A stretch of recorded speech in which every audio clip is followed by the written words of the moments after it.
ka, et täna siis räägime natukene, teeme väikse sissejuhatuse objektorienteeritud programmeerimisse. Et sisuliselt nüüd terve semestri lõpuni nüüd teemegi ainult seda OP-d söögi alla ja söögi peale.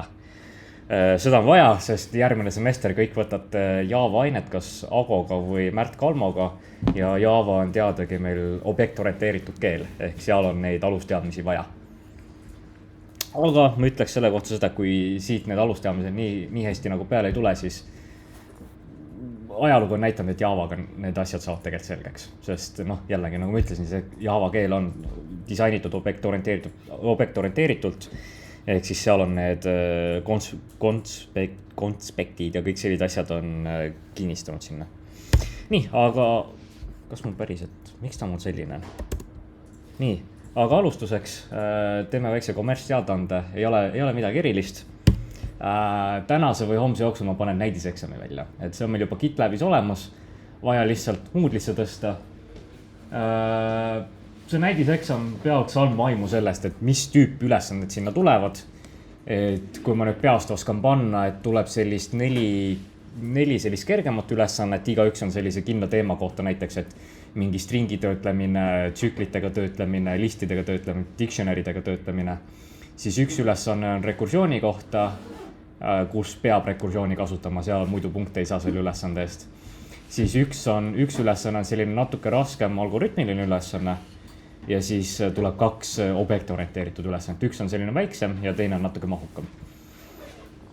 Et me anname selle näidiseksami eest punkte ka. Praegu see on meil tegelikult arutamisel, et kas me anname eksamile punkte ette sellega, et saate nagu, kui eksamil on vaja saada 500 punkti, või eksami eest saab 500 punkti, et siis anname näiteks 20 punkti juba ette ära, kui näidiseksami ära teete. Et see on meil arutamisel, aga mingil määral selle näidiseksami eest punkte saab, et kas läheb siis kas see läheb siis semestri enda punktid alla või läheb eksami punktid alla, et see on veel arutamisel teeme. Aga semestri punkti on võimalik saada ainult täpselt 500. Minu teada seal läheb üle isegi mingil määral. Kui üle läheb, siis peab eksamil nagu vähem saama punkti. Ei, eksamil on ikka see 50% nõue. Tas tuleb kõitsma ka või? Ma üritan seda teha nii, et ei pea. Et ma tõenäoliselt võtan selle kaitsmise linnukes ära. See on see, et lõppkokkuvõttes mina soovitan teha, et ärge tehke seda näidiseksami punktide pärast, tehke seda lihtsalt sellepärast, et saaksite harjutada aimu kätte, mis eksamil tuleb. Eksamil on aega 5 tundi, kui tahate väga sellist korralikku harjutust teha, siis pangege omal kõrvale timer ka, et 5 tundi on aega seda teha. Ja kui see 5 tundi läbi saab, siis võtke mingid abivahendid appi, millega teha lõpuni. Ja eksam on 5 tundi. Et esimene eksam meil on nüüd 16. nädalal, see vist oli 15. detsember. See hakkab kell 12 lõunal ja lõpeb kell 5 õhtul. Ja kõigepealt on teooria, tuleb üks vabasoonis küsimus ja siis oli vist 7 valikvastusega küsimust. Ja ikka, aga jälle, nagu ma tunnikontrolli all ütlesin peale mingi teist-kolmandat tunnikontrolli, et reeglina saab mingi 5 minutiga selle küsimustiku tehtud, siis tunnikontrolliga ma olen aastast aastasse näinud, et selline Harju keskmine 20 minutit. Ja siis on liigutud edasi selle koodi osa peale. Kui kõige viimane eksami aeg valida ja ei saa 50 punkti täis, mis siis saab? Siis sa magasid oma eksami korralt maha nii-öelda, et soovituslik oleks ikkagi, et tee oma need eksamid nii vara ära kui võimalik. Kui läheb hästi, sa saab varem puhkusele.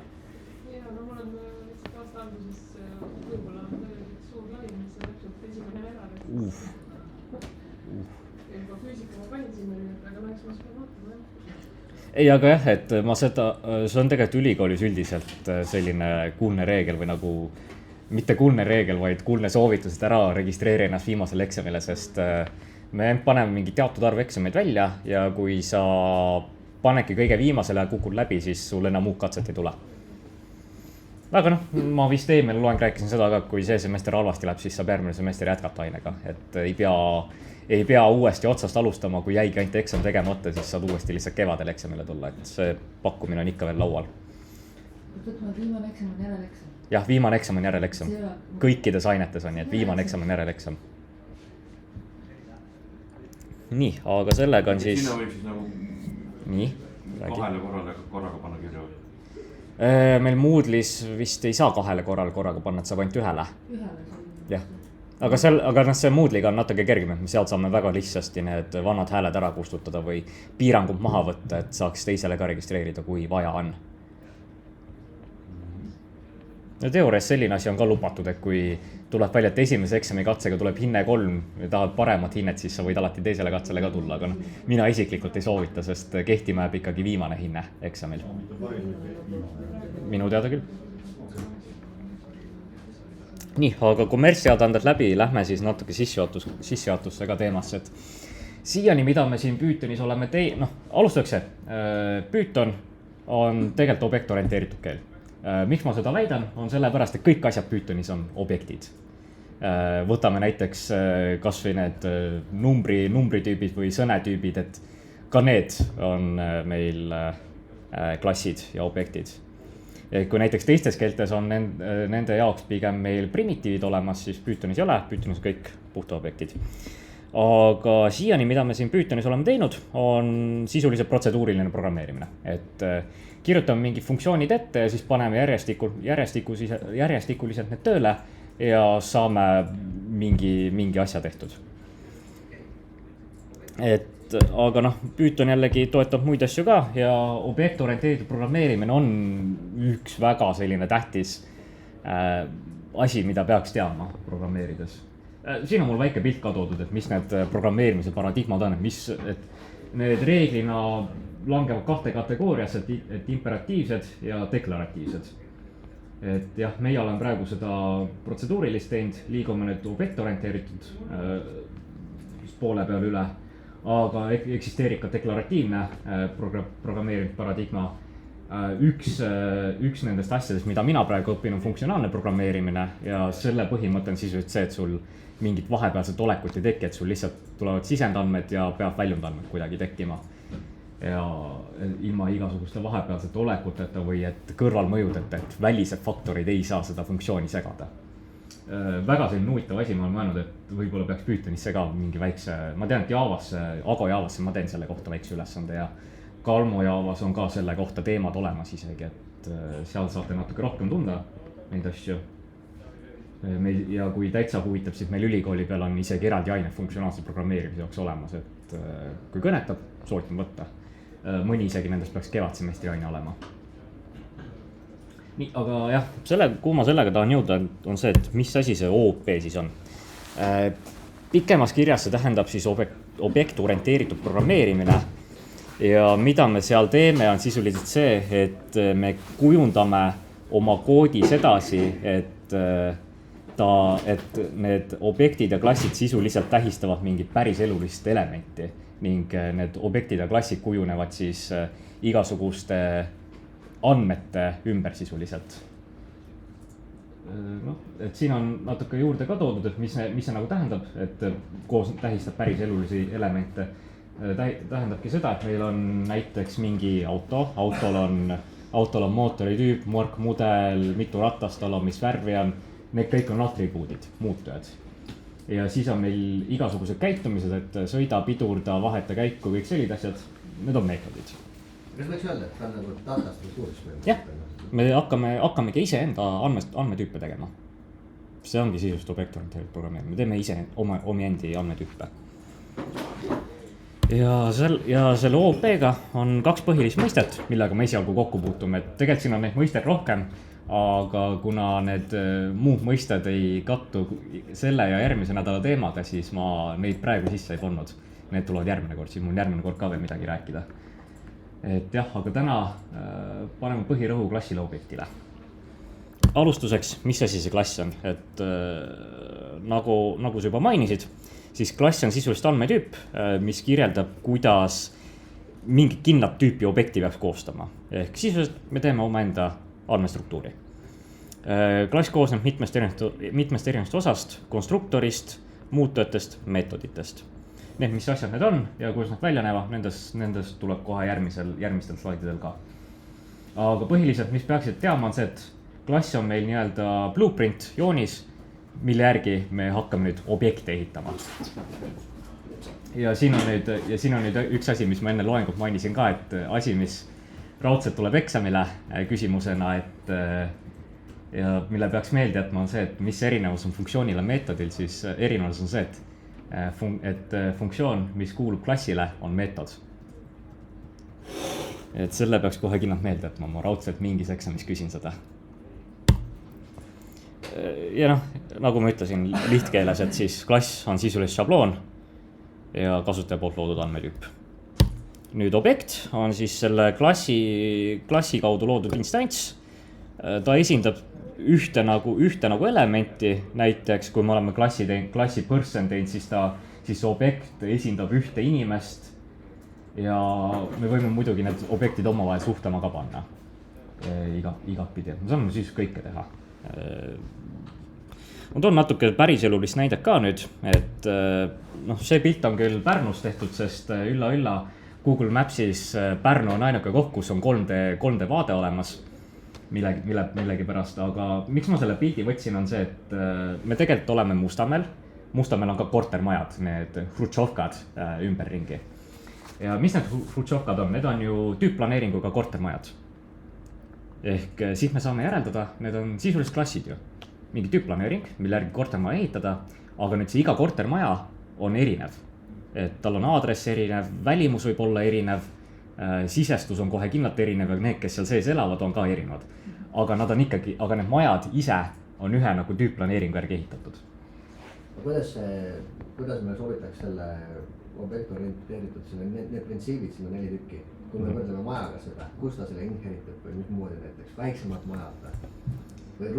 Me võime teha mingi üldine building nagu klassi ja siis näiteks teeme apartment kompleks, mis inheritib buildingut mingid kindlad asjad juba ära. Näiteks kui me teame, et igal hoonel võiks nagu mingi aadress olla, selle võiks vabalt nagu buildingu või hoone klassi panna. Aga nüüd korterihoone, ta on natuke spetsiifilisem, näiteks koosneb mitmes korrusest, tal on tubade asemel, tal on korterid ja korterite sees on nüüd toad. Seal on neid spetsiifikaid on, kuidas saaks teha. Ja ma ütlen, ma see loeng nii väga selle pärimise teemal ei lähe, et see tuleb alles 13. nädalal, on see teema rohkem. Aga sama asi nagu teise pildina, et vasakul on meil klass, paremal on objekt. Klassis teeme objekte. Ja siin on väike kirjeldus ka sellest päriselulist näitest, et kõik need kortermajad on ühe sama tüüpplaneeringuga, välimus erinev, sisemus on erinev. Ehk iga korter on objekt mingi kindla klassi järgi ehitatud. Ja selleks, et seda veel paremini selgitada, ma otsustasin, teeme selle koodiks ka. Ehk siin ongi mu see apartment kompleks, et mis on meie see nii-öelda tüüpplaneering. Et mis meil seal on, et korteril on aadress ja korterid olemas, me saame neid korterid lisada sinna ja siis all on meil korter ise. Et mis selle korteri ukse number on, kes omanikud on, kes elanikud on ja mis mööbel näiteks seal sees on. Ja, selline kerge näide. Miks me kasutame seda kopiks apartment standard võrsus? Ma kohe tulen selle juurde, miks ma sedasi tegin. Et tegelikult seda saaks teistmoodi ka teha, aga mul on kindel point, miks ma tegin selle sedasi. Ja ma olen siia väiksed mummukesed ka pannud, et kõik need numbrid tähendab seda, me hakkame igast asjast eraldi rääkima. Ehk number 1 on, milles klass koosneb? Klass koosneb siis kõige tähtsam asi, klassi deklaratsioon. Ehk märksõna klass ja sellele peaks järgnema nüüd mingi nimi. Kui me siiamaani oleme harjunud Pythonis sellega, et kui me asju nimetame, siis kõik on väikeste tähtedega ja snake case'iga, et sõnad on alakriipsudega eraldatud, siis klasside puhul alustame suure tähega, iga järgnev sõna on ka, algab suure tähega ja läheb kokku. Siin ma olen ka selle vanem klassi näite toonud, et Python toetab seda pärimist ka ning kuidas see töötab on see, et sa esialgu teed mingi klassi valmis ja siis sa teed mingi alamklassi ja selleks, et see alamklass päriks ülemklassilt midagi, sa paned lihtsalt klassi deklaratsiooni lõppu sulud ja siis selle klassi nime, kus ta peaks asju pärima. Ja siin parasjagu ma olen sinu seda buildingu näidet, mis sa tõid, parasjagu olen ette võtnud siin. Põhimõtteliselt annad argumendi sisse, sa ei kasuta nagu sõna inherit? Ei kasuta, Pythonis sellist asja ei ole, sellist annad argumendina klassile edasi selle. Aga sellest ma väga täpsemalt räägin järgmine loeng. See loeng ei lähe selleni. Kui klassi deklaratsioon on olemas, siis järgmine asi, mis klassil peaks olema, on konstruktor. Pythonis on selle jaoks meil selline salameetod nagu init 2 alakriipsuga ning mis selle meetodi eriliseks teeb, on see, et seda käivitatakse ühe korra ja ainult siis, kui objekti luuakse. Sellel initil tal võib olla parameetrid, ei pea olema parameetrid ning samuti, milleks me kasutame seda konstruktorit ongi selleks, et mingisugused omadused klassil ära määrata, et kui me siin apartmenti näites vaatame, et mul on seal 2 konstruktorit ja konstruktori sees ma määran ära, et nii, kortermajal on aadress ning tal on mingi tühi list, kuhu sisse me hakkame järjest neid korterid panema omal.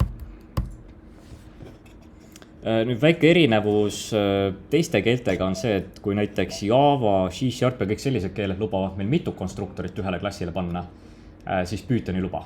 Pythoni puhul võib ainult üks konstruktor olla, aga siis, kui me tahame näiteks mingeid vaike väärtusi anda või üle kirjutada mingeid väärtusi, me võime vabalt mingeid default parameetrid kasutada või ise lihtsalt käsitsi üle kirjutada mingeid asju. Aga init kasutatakse objekti loomisel. Ja ning üks asi veel, milleks me saame seda konstruktorit kasutada, on selleks, et objekti loomisel, kui me näiteks peame mingit eelfiltreerimist tegema või eelkontrolli, et kas me nende andmete põhjal saame selle objekti valmis ehitada, siis konstruktor on väga hea koht, kus seda teha. Ehk kui näiteks mingid andmed on puudu, siis lihtsalt keeldume objekti loomisest, ütleme, et kuule, väike error siin, et mine tagasi, muuda andmeid või tee paremaks midagi. Siis konstruktori sisu, nagu ma juba rääkisin, ehk need on siis omadused, mis sellel klassil on. Saab määrata parameetritega, võime ise ka mingi vaike väärtus anda ette. Ja siin on nüüd tähtis asi see, et Pythoni puhul me peame alati seda self'i kirjutama, mis on minu arust on natuke tüütu, kuna ma olen teiste keeltega harjunud. Aga mida see self teeb sisulist on see, et ta viitab objektile iseendale. Ta peab olema meil selle meetodi kirjelduses olemas. Selle kohta ma kohe toon näite ka, miks see peab seal olema. Ning see peab siis olema ka objektile endale omadusi kirjutades. See natuke vastu sellele räägin, kujutan ette küll, mida see self seal teeb, on ilmselt pointer sellele samale objekti kuskil mälus, eks ju. Järelikult ikkagi päris objekt orienteeritud ei ole, kuna tal ei ole pointerit iseenda.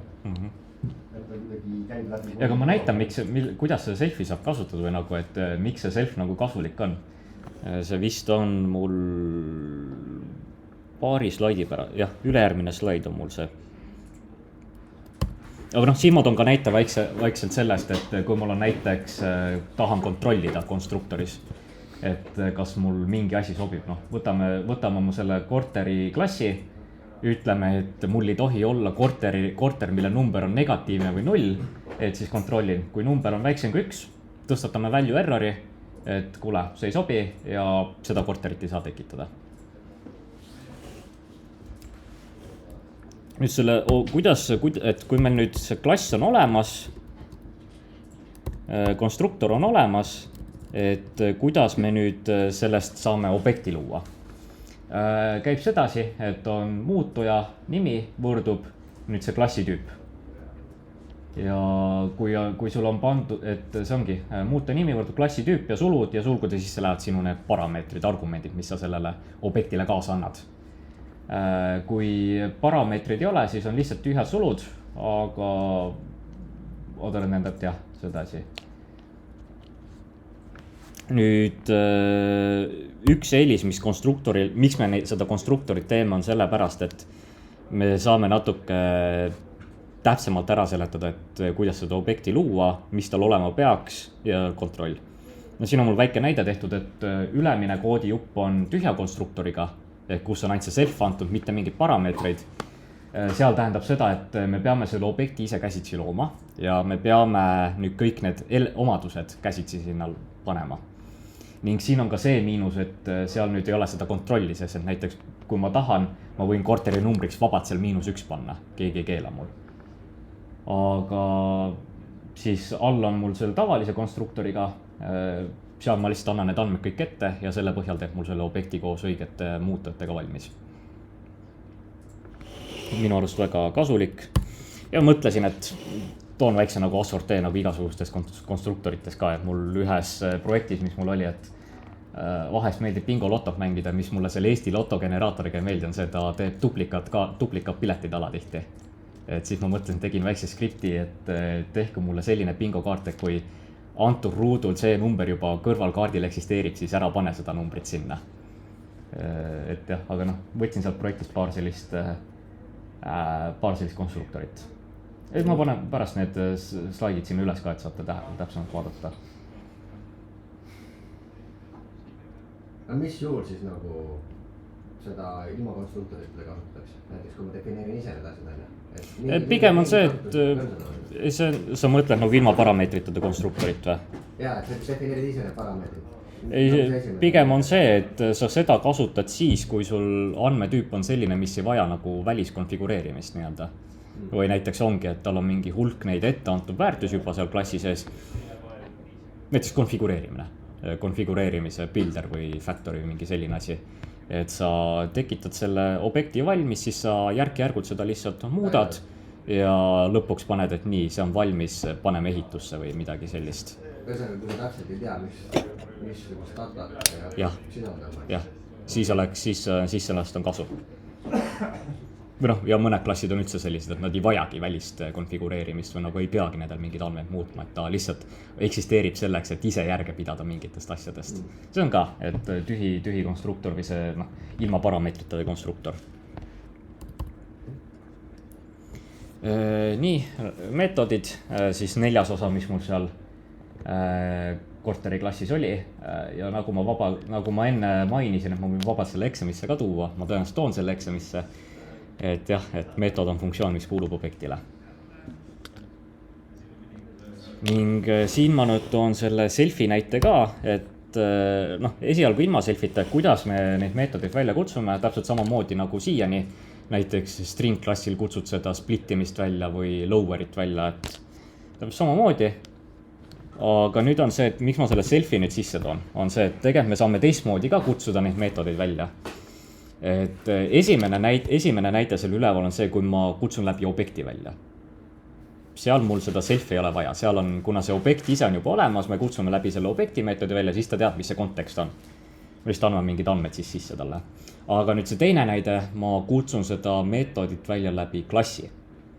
Ja nüüd on see, et siin ma pean, kui ma läbi klassi kutsuksin mingit meetodit välja, siin ma pean talle ette andma ka selle, et mis objektiga täpselt tegemist on. Tulles veits tagasi selle meetodi ja funktsiooni, on suht naljakas, et Pythonit, on mitte ainult Pythonisega, et sama asi, kus sa nimetaks teistmoodi, olened see, kus sa kasutad sama nagu parameetrid ja argumendid. No see parameetrid on see, mis seal funktsiooni nagu kirjelduses on ja argumendid on need, mis sa talle kaasa annab nüüd välja kutsumisel. Aga selle meetodi ja funktsiooni puhul, miks eristatavused see on see? Lihtsalt semantiline, et inimesi kirjuta. Sa tead, ma ise ka nagu täpselt ei tea, millest see on tulnud. Ma ei ole nagu nii täpselt seda uurinud, et kes selle välja mõtles. No seda ma oskan kohe kinnitada, et Akit seda ei mõtleb välja. Ja seda, kui see on Pythoni semantika, et mitte segamini ajada objektorienteeritud ja protseduurilist. Et kui kutsutakse funktsioone välja, siis ta ei ole nagu otseselt seotud mitte ühegi objektiga. Kui on meetod, siis sa tead, et ta peab mingi tüüpi. See on puhas semantika, see ei ole mingi tehnilist. Nüüd jah. Ja siis ma tõin nagu screenshotidena ka näiteks, et kui ma Visual Studio koodis mingi meetodi peale hõljun, siis ta toob mul selle tooltipi välja. Et siin on näha, kui ma läbi objekti kutsun välja, siis ta seda selfie ei pane ette, sest ta juba teab, mis see kontekst on. Aga kui ma läbi klassi üritan seda välja kutsuda, siis ta seal tooltipis ka näitab ära, et mis need argumendid on või parameetrid on. Ja esimene parameeter on self, et mis nagu, kellele see suunatud on nii-öelda. Aga selle meetodi ja funktsiooniga see ju see, et koodis ta ei ole erinev, see on sellest, kuidas me ise nimetame, et näe see meetod, see funktsioon. Koodist erinev ei ole. Ta lihtsalt objekti sees on. Jah, meetod kuulub kellelegi, funktsioon ei kuulu kellelegi. Iseseisev, funktsioon on iseseisev, täpselt. Ja tegelikult funktsioon peakski olema iseseisev, et ei ole kuidagi välistest faktoritest mõjutatud ja kõik sellised asjad. Ja siis väikest teksti ka selfie kohta, et et mis ma just rääkisin, et võimalik välja kutsuda läbi klassi, siis me peame selle objekti ette andma talle, sest ta ei tea, kellega tegemist täpselt peaks olema.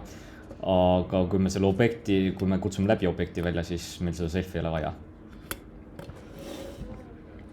Ja nüüd see, miks ma selle copy'ga tegin, on see, et ma tahtsin välja tuua seda, et mis vahe on isendi muutujal ja klassi muutujal. Ehk isendi muutuja on muutuja, mis kuulub objektile. Ehk kõik need asjad, mis ma seal initi sees olen teinud, need on isendi muutujad. Aga nüüd see ülemine muutuja, see standard furniture, see on klassi muutuja. Ehk see, tema kuulub kõikidele seda tüüpi objektidele. Noh, siin tegelikult me saaksime siin vabalt teha sedasi ka, ma seda standard furniture ei kasuta, ma lihtsalt tõstan need selle listi sinna self on furniture'i sisse, siis igal klassil on üks ja sama. Aga noh, mõtlesin, näite puhul toome välja, et selline see on võimalik. Ja samamoodi on tegelikult ka meetoditega võimalik teha, et kui me teeme selle selfiga meetodeid, siis need kuuluvad jah objektile, aga tegelikult nüüd klassil on võimalik sellist asja nagu staatiline meetod ka teha. Mis tähendab, et noh, ta on meetod, mis kuulub klassile ehk kõikidele seda tüüpi objektidele, ta käitub samamoodi iga kord. Kuidas see praegu nagu praktikas oleks? Et see copy hoiab teda, kui ma näiteks ülemist muudan, aga see copy on ju sama, sest mul alguses copynud ära, siis ta jääb sama. Sa lihtsalt teed teise nagu instantsi selles listis seal.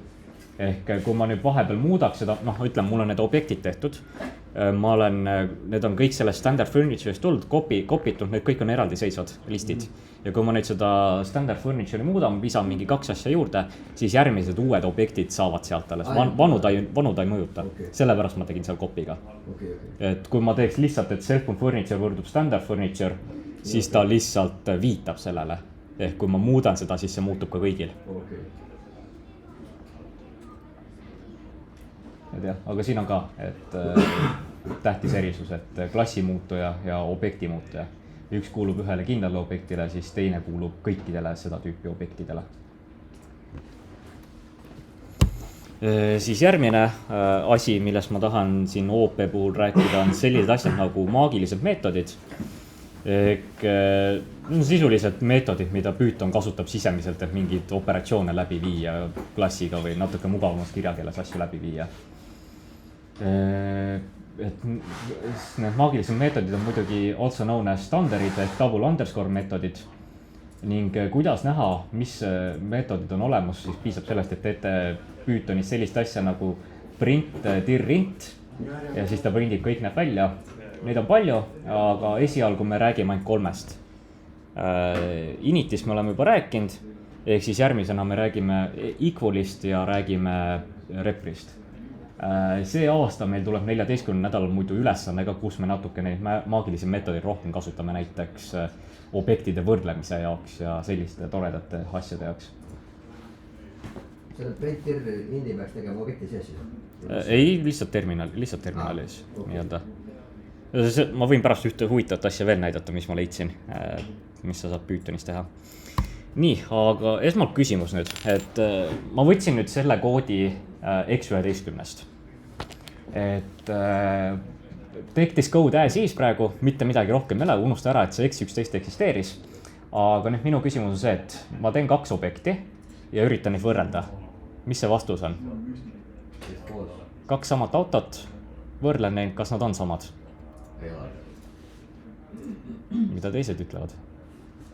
Siin on, peaks vist olema seda, sest selle hashiga võrdleb mälu kohas on teise koha peal objekti. Mida ta võrdleb, kas sisu või mälu? No praegu ma võrdlen, praegu ma sisu ei võrdle, sest ta võrdleb praegu jah mälu asukohti. Nagu korterid, teed 2 korterit, siis nad on ju erinevad korterid. Jah, täpselt. Mis siis, et võib-olla sama inimene sisse kirjutatud, aga jah. No täpselt siin on ka, et mul praegu mingid, nagu praegu ma võrdlen ainult mälu asukohtade järgi. Ehk kui ma üritan neid 2 autot võrrelda praegu, siis ta ütleb false. Ja siin on mul natuke kirjeldus ka rohkem, et kui nüüd need autod välja printida, siis ta ütleb, et nii, ta on mingi mainis loodud car objekt sellel mäluaadressil. Ja siis me loeme otse välja, et need mäluaadressid ei klapi omavahel, ehk kuigi need objektid sisult on samad, nad ei ole võrdsed. aga kuidas me saame seda loogikat üle kirjutada, on equals maagilise meetodiga. Ehk selle kaudu me saame ära defineerida mingisuguse võrdlemisloogika, et noh, tüüpiliselt, mida me teeme, esimene asi, me kontrollime, kas nende kahe objekti tüübid on samad ja kui nende objektide tüübid on samad, siis me võime alles järgmisena võtta mingisugused erinevad asjad ette, mida me võiksime kontrollida seal, et veenduda, kas objektid on samad või ei ole sisult. Ja kui meil ennem oli see vastus selline, lisame selle equals'i juurde, nüüd järsku need autod on võrdväärsed, sest nüüd me kontrollime sisu järgi. Nüüd teine selline maagiline meetod on hash ehk räsiväärtus ja ta on meil matemaatiliselt arvutatud täisarv ning seda on vaja selleks, et me saaksime objekte Pythonis kas seti või dictionary's hoida. Noh, seti puhul saame lihtsalt seti lisada või dictionary puhul, et saaksime dictionary's võtmeks panna. Seal on natuke seda loogikat ka taga, et miks seal sellist asja tehakse. On see, et noh, ma natuke uurisin, et kuidas sisuliselt Python kontrollib seti puhul võrdväärsust. On see, et ta algusena kontrollib objekti räsiväärtust ja kui näiteks sul on juba mingi sarnase räsiväärtusega objekt ees setis või dictionary's, siis ta alles hakkab seda equals'it kontrollima. Sest räsiväärtuste üks nüanss on see, või noh, halvem nüanss on see, et need ei ole 100% unikaalsed. Ehk sul võib olla kaks objekti, millel tegelikult on sarnane räsiväärtus, aga need ei pea otseselt equals'iga võrduma objektid. See kõik sõltub sellest, mis sa sinna räsisse sisse paned, kuidas ta arvutab seda kokku. Aga kuidas Python vaikimisi räsi arvutab? Kas ta teebki seda üldse vaikimisi? Minu vaat see on see, kui sa lood mingi enda klassi, üritad seda dictionary'sse panna, siis ta ju teoorias ei arvuta välja ise hash'i. Okei, sest Javast lihtsalt jookseb kõik need üle, mis need on. Muutujad. Muutujad üle ja hästi kokku. Jah, siin Pythonis jah, kui me tahame mingit sellist asja teha, siis me peame käsitsi seda tegema. Aga jah, et need räsid ei ole 100% unikaalsed ja sellepärast ongi, et kui dictionary's on näiteks sama räsiga objekt ees, siis ta peale seda ta kontrollib nüüd equals'i kaudu ka, kas need objektid on ikka samad või ei ole. Kui ei ole samad, siis lisab ikkagi selle sinna dictionary'sse ära, kui on samad, siis viskab välja lihtsalt, ei tee midagi. Ja sellest võimalikust konfliktist tulenevad ka igasugused reeglid, mis on selle equals'iga seotud. Et ala näiteks, et esimene tähtis reegel on see, et kui nüüd ongi kaks objekti on omavahel võrdsed, siis nende hash peab ka kohe kindlalt võrdne olema. Aga sama reegel ei ole tagatud siis vastupidiselt, et kui kaks hash on samad, siis objektid üldiselt ei pea olema samad. Siis objekti räsi, see on selline väärtus, mis on kogu aeg üks ja sama, see ei tohi muutuda. Ehk mis me siin näiteks oleme teinud selle hashiga, et noh, ma ütleks, et tegelikult sellised muutujad või elemendid, mis võivad muutuda jooksvalt, selliseid mina otseselt hashi ei paneks, sest see rikub seda muutumatu hashi reeglit. Sest noh, nii pea, kui me siia hashi meetodisse või funktsiooni midagi uut paneme, siis ta muudab selle räsiväärtuse ära ka. Ja sama kehtib ka siis sellega, et kui ma eeldan, et see sama kehtib ka sellega, kui me paneksime näiteks mingi listi sinna hashi ja nüüd lisame sinna listi mingi uue objekti, siis teoorias ta tegelikult peaks muutma seda hashi. Siin on see, ma eeldan, ma ei ole seda läbi katsetanud. Kas see hashi vajadus on ainult eksklusiivne Pythonile, et peab tegema seda hashi ise? Ei, kõikides keeltes. Ma ei ole ette tundnud. Ma olen teistes keeltes saanud küll panna klassi sinna dictionary'sse, aga... Ja sest Java näiteks teeb automaatselt selle ära sinu eest. Neil on vaike väärtus, sa saad selle üles võtta, kui sa tahad. Equals on ka täpselt samamoodi, vaike equals on olemas, aga kui sa tahad teistmoodi võrrelda... Siis sa lihtsalt teed override ja kirjutad üle. Aga Pythonil sellist asja ei ole.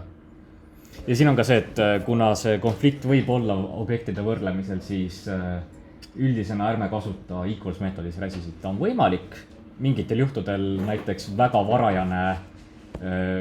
mingi väga varajane selline kontroll, et kas mingi asi on sarnane teisele või ei ole. ma näen, et antud juhul võiks kasutada hash'i kontrolliks. Aga siis ongi see, kui meil seal mingit erilist spetsiifikat ei ole taga. Nüüd objekti printimisest, et kui me üritame nüüd objekti välja printida, mis mul ennem ka näiteks oli, siis ta viskab ju meile selle teksti ette, et kus see objekt loodi ja mis mäluaadressil ta on. Eriti informatiivne ei ole, eriti kui sa üritaksid nüüd debugida oma koodi. Et selle jaoks meil on võimalik seda tegelikult nüüd üle ka kirjutada ja selle jaoks meil on selline abimeetod nagu repor olemas ehk representation. Ja seal me saame lihtsalt mingi sõbralikuma sõnekuju anda objektile. Et kui me nüüd seda välja prindime, siis ta kutsub seda reprit välja ja mis iganes sealt vastu tuleb, selle ta nüüd prindib meile konsooliga.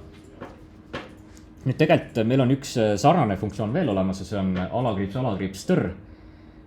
Ja nüüd mis erinevus nendel on? Mõlemad teevad samat asja, aga nüüd on see, et repor on mõeldud rohkem arendajatele debugimise eesmärkidel ja str on mõeldud selle eesmärgiga, et mida me lõppkasutajale ette anname, et kui ta selle objekti või kuidagi selle kätte saab, et siis mida me talle näitame.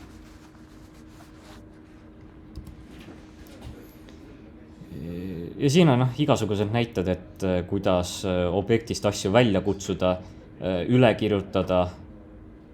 Et sisust asjad, mis ma olen varem näitanud juba. Kõik ma mõtlesin, ma toon ühele slaidile ka veel. Nüüd objekti kasutamine funktsioonis, et see on nüüd üks asi võetud jälle X11, aga väikse muudatusega, sest see on, kui need objekti nagu need väljakutsumised või objekti nagu deklareerimised, hash'id, equals'id, kõik need olid seal ülesandes ette antud, siis mõtlesin, et see näidismeetodit ma ei hakka nüüd ette andma. Ei, parandus näidisfunktsiooni, sest see ei ole selle meetodiga seotud enam. Aga sisuliselt, mis me siin teeme, me otsime kõik autod üles, kõik autod antud margiga üles ja siis sorteerime need tähestikulises järjekorras mudeli järgi ära. Et kuidas me saame nüüd seda objekte funktsioonis kasutada? Nagu igat tavalist asja. Siin mis saab väike näide toodud sellega, et käime for loopiga läbi, küsime, kas see auto mark on see mark, mis me sealt parameetrina sisse saame. Kui on, paneme selle auto nüüd sinna resulti ja pärast tavastame sellega. Filtreerimine olemas, aga nüüd tekib küsimus, kui me siin sorteerimist teeme? See on lähedal, aga mitte päris. Ma kohe selgitan. Aga esimene küsimus, et kuidas te esimene küsimus, et kuidas te ilma sortedita teeksite siin sorteerimist? Võtake raske, eks ju? Läbi loopimise siis vaatad tähestiku järgi. Seda loopimist või ikka päris korralikult tegemata, nagu lõpuks õigeks teeb. Ja nüüd ongi, selle jaoks meil on igasugused abimeetodid Pythonis olemas, abifunktsioonid. Üks nendest on sorted. Teemegi siin, et ütleme, et teeme oma selle filtreerimise ära, ütleme result võrdub sorted, aga nüüd tekib küsimus, mille järgi ta sorteerib.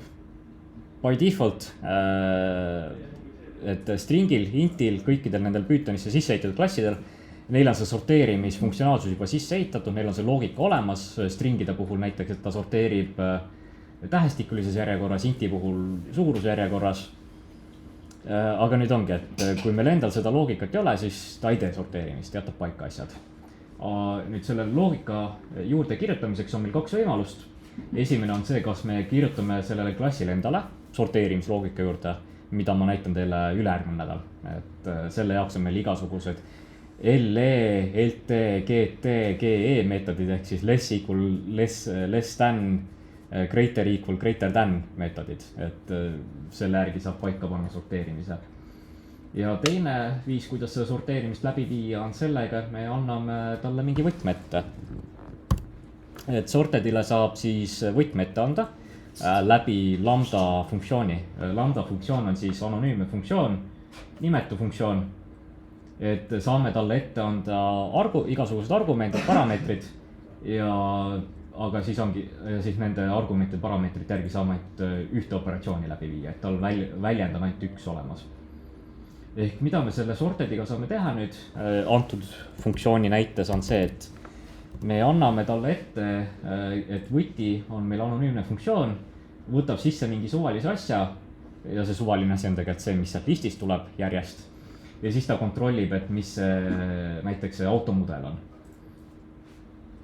ja kuna stringi saab sorteerida tähestikulises järjekorras, tal on see loogika juba sisse ehitatud, siis see sorted võtabki selle meil nüüd aluseks, mille järgi seda sorteerimist läbi viia.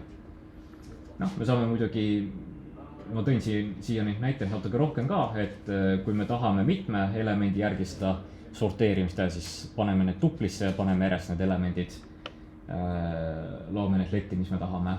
Ja siis on ka näide sellest mitme parameetriga lambda funktsioonist. Lambda puhul on see ka, ma meelega seda naljakast on ära, see, et kui ta reversit teed, mis sa paned seal juures märgin ette ja siis paned ekstra parameetri, mis sa teed mõlemale näiteks. See on niisugune huvitav asi. Jah, teeb seda küll. Kuigi minugi vahest on see, et kas on üldse mõtet nagu seda lambda teed pidi minna või nagu ma olen iga aasta sellist paar tudengit on, kes teeb kõik asjad sellist üherealistena, igasugusel lambdasid asju täis, list comprehension'id täis, et sealt lihtsalt tekib küsimus, kas see on väärt seda, et kui kood võib nagu lühike olla, aga siis tekib küsimus, kas see kood on loetav näiteks nädala või 2 pärast. Oleneb jah, kui sul see list comprehension'is on mingi 3 erinevat konditsiooni, siis pole mõtet teha seda. No täpselt. Aga kui sul on tuleb nii palju neid konditsioone sinna järgi, siis pigem tee pikemalt, see on loetavam vähemalt asi. Aga ongi, et see result on olemas nüüd sortediga. Et nüüd ta peaks selle õige tulemuse meile andma. Aga nüüd on veel selline asi, et tegelikult selle filtreerimise saaks ka lühemaks teha. Et filtri kiire. Ja meil on filtri funktsioon olemas täitsa. Et see ka võtab lambda sisse, mille järgi seda filtreerida ning siis kust filtreerida. Aga nüüd siin on tähtis asi see, et antud juhul ma sellega tegelema ei pea, sest ma algusena teen filtri ära, siis ma teen sorteerimise ära, siis ma alles tagastan resulti ja sorted teeb mul selle resulti nii vana listiks juba ära. Aga filtri puhul peab meeles pidama, et ta ei tagasta sulle listi, vaid ta tagastab sulle iterable'i ehk kui sa tahad nüüd seda nagu tagastada, näiteks ülesanne. List ette panema. Täpselt, sa pead listiks üle konvertima selle. See on mingi filterobjektiks näed? Jah, täpsemalt jah, ta on filterobjekt, aga ta on sisult ikkagi iterable. Mis ta sisaldab siis? Ongi lihtsalt? Siis elemendid, mis ta välja filtreeris. Indeksid jah, täpselt. On mingi põhjus, miks nad ei ole seda, miks ta automaatselt listi ei lükka seda? Ei ole kindel, aga ei ole kindel. Ise nad põhjendavad sellega, et kui nad tagastavad need indeksid, on kiiremad järgmised operatsioonid kiiremad, kui sa tahad sinna veel midagi otsa, et listi tegemine kallis. Ja eriti, kui sa tegeled filtreerimisega, et puhastad sealt asju ära, et siis oli, mis sa teed, et teed uue listi, hakkad sinna järjest neid asju panema, selle asemel, et lihtsalt salvestad kõik need indeksid ära, mis sul ette tulid, kus need asi nagu tõeks vastas. Põhjustab teeb uue listi, ei muuda seda vana listi. Ta ei muuda vanat. Ja siit tulemegi selle funktsionaalse programmise ühe alustalani juurde, et me ei muuda vana nagu state'i ka, et isegi kui nagu funktsioon saab midagi sisse, siis ta ei muuda seda vanat asja ikkagi nii-öelda, et vana asi jääb ikkagi puutumatuks, lihtsalt teeb selle vana põhjal uue väljundi valmis. Siis pass-by väljumit ja pass-by refractor. Ma mõtlen, kui efektiivne see on, et sul mingi suured objektid. Sõltub keelest, F-Sharp näiteks suudab väga efektiivselt neid asju teha. Ja F-Sharpi sugustel kettel on veel see, rekursioon on funktsionaalprogres ikka väga tähtis asi.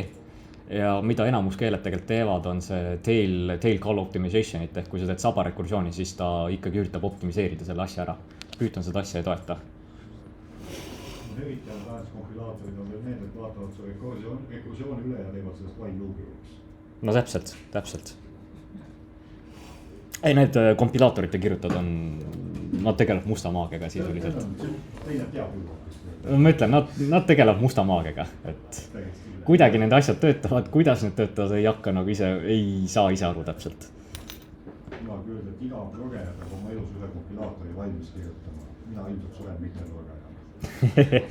Täpselt. Okei, see on see, miks ma seda filtrite sortedid näitasin, on see, et seal 11. ülesandes saab neid väga hästi kasutada.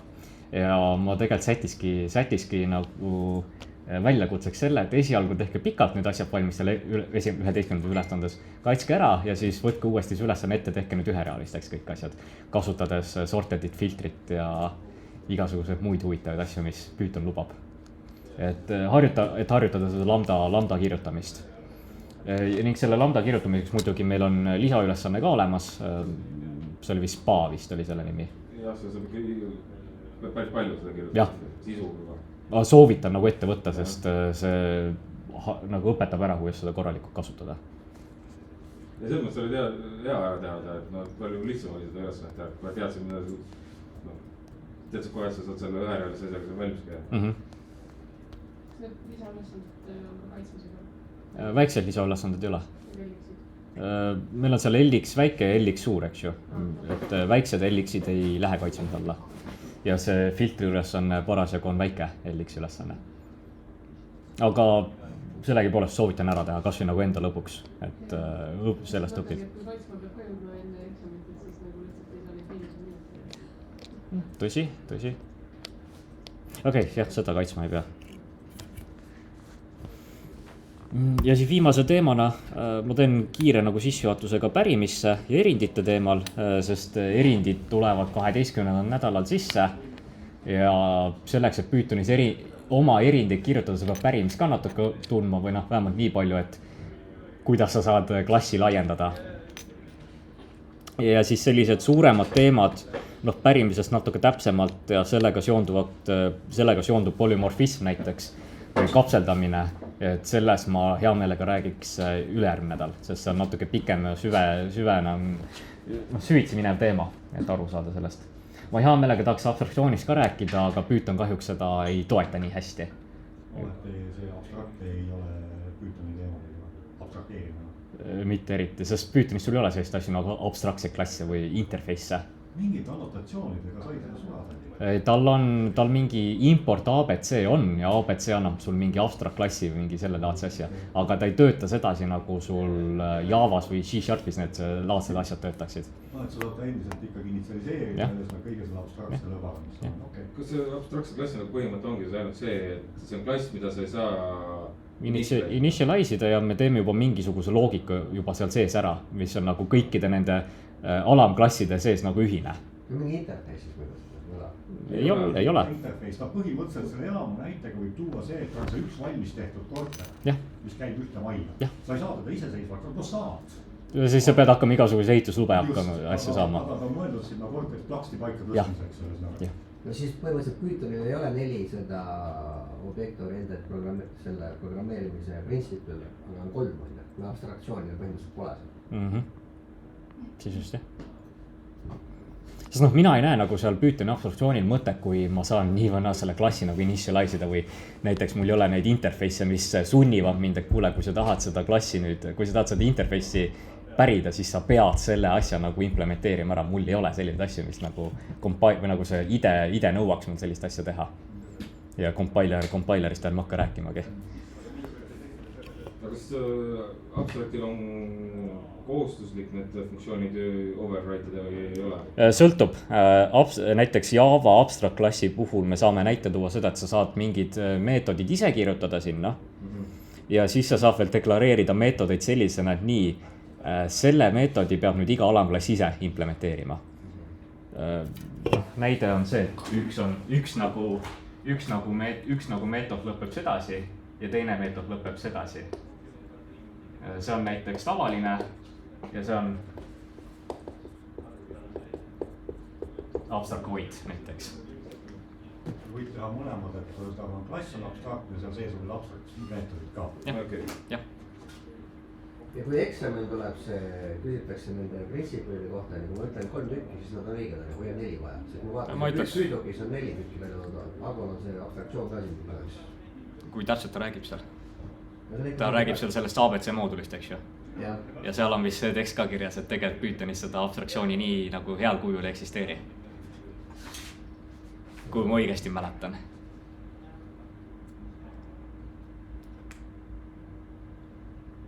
Ma näen seda praegu üles, aga võib olla küll, et ma mõtlengi, et nagu kui see küsimus tuleb, et kas siis nagu ma ei usu, et ma nii täpselt neid küsimusi seal teen, pigem ma lihtsalt võtan ühe nagu nendest, kui tuleb OOP teemal vabasuunis küsimused ja nende OOP printsiipide kohta, et siis ma pigem võtan ühe täpsema teema ja et selgita läbi, mis asi polümorfism näiteks on. okei. et ei hakka nagu seda tegema, et nimeta kõik 3 või 4, sest ma ikkagi tahaks, et see 1 ja selgita ära, kuidas see töötab ja nagu mis ta on täpsemalt. okei. et jah, aga jah, nende teemadeni tuleme alles ülejärgmisel nädalal, et ma teen natuke ise ka seda research'i veel, et äkki ma ajan kelbast siin. Äkki saab heal viisil seda abstraktsiooni ikkagi Pythonis teha, aga viimati, kui ma ise katsetasin, siis pigem ei, ta ei töötanud nii, nagu tahaks või nagu harjunud olen teiste keeltega. Aga pärimisest siis natukene, et selle mõttes klassid võivad ikkagi üksteiselt omadusi pärida ka, ehk tekitada enda vahel sellise ülem- ja alamklassi suhte. Ehk siis ülemklass defineerib ära mingisugused omadused, meetodid ja nüüd alamklass, kes seda ülemklassi pärib, ta saab kõik need samad asjad endale ja ta võib selle põhjal siis neid kas muuta, edasi ehitada, igasuguseid muid asju teha. See on sisuliselt polümorfism, et sama funktsiooni muuta nimi, lihtsalt erinev käitumine. Et tuleme tagasi selle klassi deklaratsiooni slaidi juurde, et tuleme selle alumise näite juurde, et seal on see võimalik ka defineerida vanem klassi ja see vanem klassi defineerimine käib siis läbi nende sulgude. No, siin ma tõin natuke teise näite, et meil on näiteks sõiduk, üldine sõiduk, sõidukiga saab ju liikuda, aga nüüd on see, kui me teeme sellest sõidukist, natuke kitsendame seda sõidukit, teeme auto hoopis või jalgratta, siis neil on natuke teistsugused loogikad taga, et kui sõiduk lihtsalt liigub, siis auto sõidab näiteks tee peal ja autoga me võime signaaliga lasta. Ning kuidas seda kõike välja kutsuda on täpselt samamoodi nagu igasuguseid asju. Lihtsalt nüüd on siin see, et kui me näiteks selle vihikuli puhul üritame seda honkimist teha, siis ta viskab meil hoopis errori, et kuule, name error, ma ei tea sellest funktsioonist mitte midagi, aga alamklass teab. Nüüd, miks ma sellest kõigest räägin, on sellepärast, et kui me tahame Pythonis näiteks erindit teha või üleüldiselt tahame erindit teha, 12 nädalal ülesandel on see kohustuslik osa. Mis see siis erind on? Inglise keeles ta on exception, ehk siis ta annab meile teada, kui programmis juhtus midagi ootamatut või tekkis mingi viga. Pythonist endast näited, key error, value error, index error, name error, need on igasuguseid. Aga nendest Pythoni omadest parasjagu alati ei või piisata. Tahame kitsendada näiteks. Ma toon ühe näite ka sellest, et üks ala, kus me võime neid erroreid kasutada või näiteks, et kui me üritame sõne teha numbriteks, siis me näiteks peaksime sellist kontrolli tegema, et kas me saame seda asju ümber teha. Kui ei saanud, siis viskab meile value errori. Ja siin me lihtsalt püüame selle errori kätte sellele eesmärgil, et siis meil programm nagu täielikult krahhi ei paneks ja saaksime oma tööga jätkata mingil määral. Kas on nagu olemas ka mingit üldist errorit, mille vahet ei ole, mis errori ta viskab, siis ta läheb edasi? Exception. Selle asja nimi on exception, aga isegi Javas on see, et üritame vältida runtime exceptioni kasutamist. Et võimalusel ikkagi teeme ise mingi täpsema erindi, mis extendib nüüd seda runtime exceptionit ja see on selle eesmärgiga, et see runtime exception või exception on nii lai mõiste, et sa ei tea otseselt nagu, mis selle põhjustas või mis selle nagu tagamõte on. Nüüd see ongi see, miks me ise erindid loome, ongi selle eesmärgiga, et oma ise loodud erindid, nendega me saame kitsendada, nendega me saame natuke rohkem infot anda ja nüüd näiteks tuleme selle try except'i juurde, et näiteks meil on mingi operatsioon seal, mis võib igasugused erindid välja visata, igal erindil on mingi oma tähendus ja nüüd ongi see, et me seal peame nüüd lisaks sellele ühele except'ile peame mitu erinevat except'i tegema ja iga errori puhul võib erinev lähenemine olla, kui see error tekkis näiteks, ma ei tea, emaili kirja lugedes, emaili kirja luues, see emaili aadress oli vale, viskab invalid email format exceptioni, üritame korda teha seal. Siis tuleb välja, et tulime mingi maksimaalse faili suuruseni, mis me attachmentitega saame e-postile juurde lisada. Näiteks siis ta üritab äkki kompressida seda ise, zippida ära ja siis uuesti sellele kirjale külge panna. See on see, et nende custom exceptionite võlu ongi see, et me saame ise neid defineerida ja siis vastavalt sellele me saame nüüd igasugust loogikat vea parandamisele või error handling ule juurde kirjutada. No siin on mul, see on mul viimane slaid ka, et see on mul väike näide toodud 12 nädalast, et seal on see erind toodud. Et kui ma nüüd õigesti mäletan, siis seal oli midagi sellist, et kui meil said kõik IPv4 aadressid täis, mis ruuteril said olla, et siis ta viskab meile selle erindi.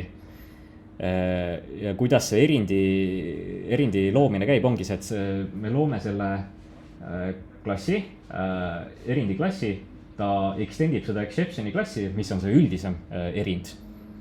Ta võib tühi klass olla, sinna võib mingid lisatunnuseid juurde panna, kui on soov, aga otseselt ei pea.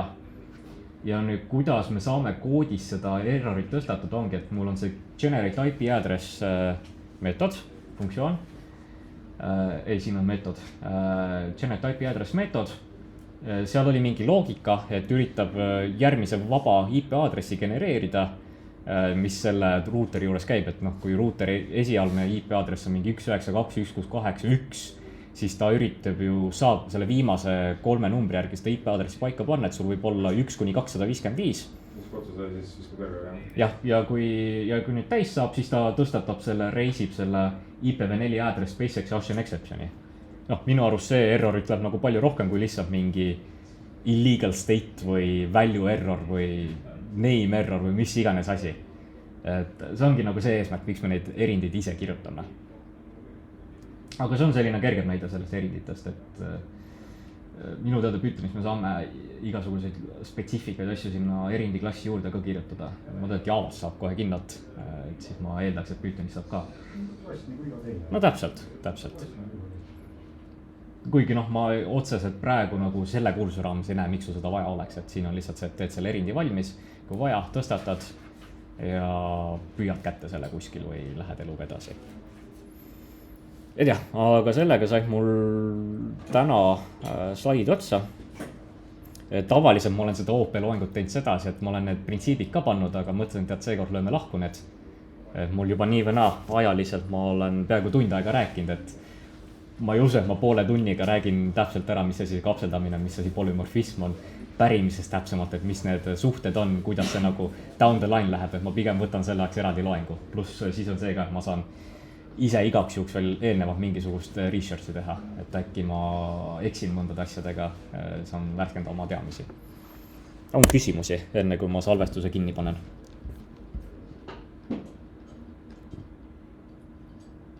Nii, salvestus läheb kinni.